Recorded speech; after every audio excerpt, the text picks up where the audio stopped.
All right, you good? All right. 1, 2, 3.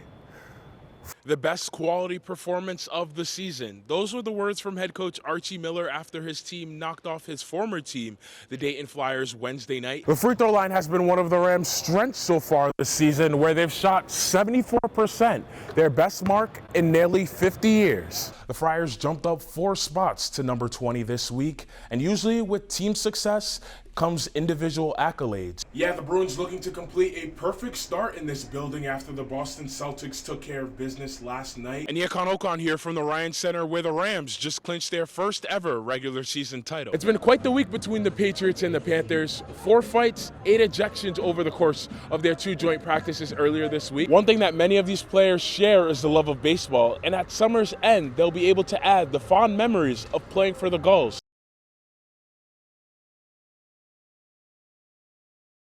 Like many football players, the dream for URI linebacker Chris Arrington is to play in the NFL.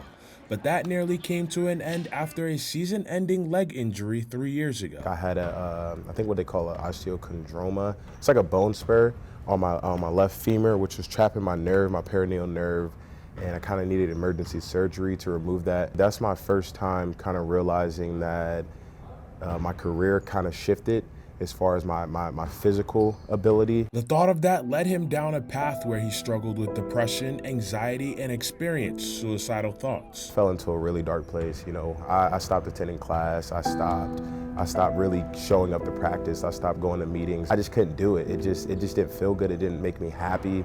I started to get really heavy on substance use to try to make me happy and kind of escape the reality of the situation that I was going through. I didn't want to tell anyone about it. I wanted to keep it hidden because I'm a male. I'm a football player. I got to be tough. You know, I can't cry. I can't show no weakness. So, you know, I did want to open up. With the help of his family and teammates, Arrington finally decided to open up about his struggles, and now he's paying it forward, speaking at schools and conferences about his own journey. Life can be very up and down, but it's the ability to see the hope, to see the light, to keep pushing. When you know what it's like to go through pain, you want to help others. You don't want them to also go through the similar pain. So I'm very grateful for these opportunities. I'm very grateful for the impact that I'm able to leave on people that hear me speak. Because not only does it help me, but I know it helps other people as well when I speak to them and when I tell them the things that I've gone through. It's important that we have these hard conversations about suicidal thoughts, about substance abuse and things like that. So people who feel alone, and even when people are around them, they still feel alone, that they have somewhere to go. Now, Arrington hopes to continue to share his message to as many people as possible and let them know that they're not alone. Inside of the Ryan Center, I'm Aniekan Okon, GoRody.com.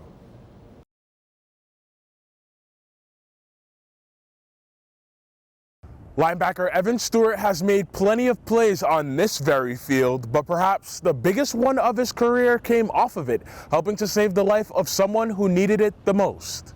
Last month, Stewart underwent a peripheral blood stem cell donation procedure after matching with a patient. It was definitely something that I felt like I was obligated to do, and definitely something I wanted to do to help somebody else.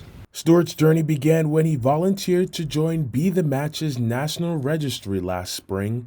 70% of transplant patients rely solely on strangers for donations, and the organization makes it easier by connecting donors with patients in need. I really didn't expect doing the cheek swab to actually be a match with someone, especially that fast. Like, my aunt was in the registry for a long time, and she never got picked, so it's definitely something that I want to do just to help someone else. At first, they put needles in both your veins on each side.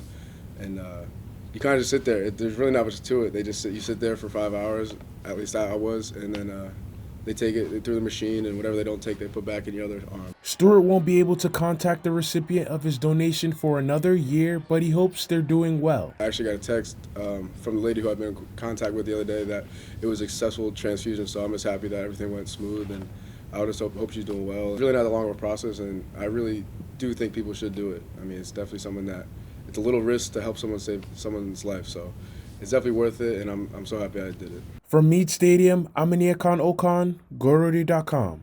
Now, here's 12 Sports.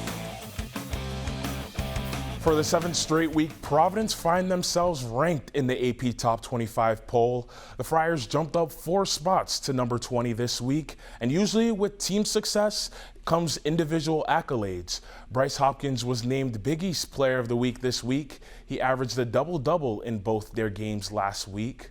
The URI women in Philadelphia taking on St. Joe's. Down by as many as 12, they fight back and take the lead. Fourth quarter now, Maya Torre struggled all day but gets a big basket to put the Rams up 2. Hawks tied the game, locked at 55 now with under 10 seconds remaining. Rhodey draws it up for sophomore Sophie Phillips, and she drains the 3 with 1 second remaining. URI stays in the hunt for an A-10 regular season title and matches the program record of 22 wins. Celtics superstar Jason Tatum put on a show last night in Salt Lake City.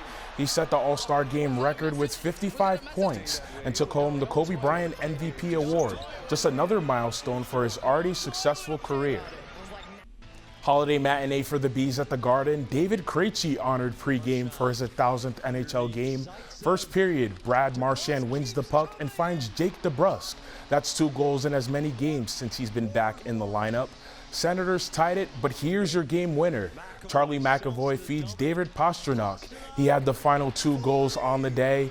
Bees tie the record for fewest games to reach 90 points. High school winter sports playoffs will take center stage locally for 14 of the next 15 nights. Boys and girls basketball division rounds the headliner this evening. Westerly traveling to take on Classical in Providence. Both teams firing from 3 early on. Abdul Evans knocks down the triple here. Westerly fires right back. A beautiful shot from the corner from Romello Hamlin. He tees it up, and that's cash. Classical gets a sizable lead, and they keep it. Jordan Duke takes after his brother David here and knocks down the triple. 76-53 Purple. They'll take on Central later this week.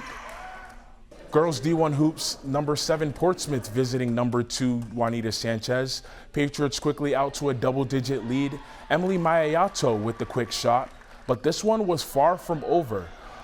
Genesis McNeil providing the spark at the end of the first quarter with a steal and score, and then Ariana Fernandez with some sweet ball handling drains the triple. The Cavaliers win 55-39. They'll play Bayview in the semis. That's your check on sports tonight. For 12 Sports, I'm Aniekan Okon.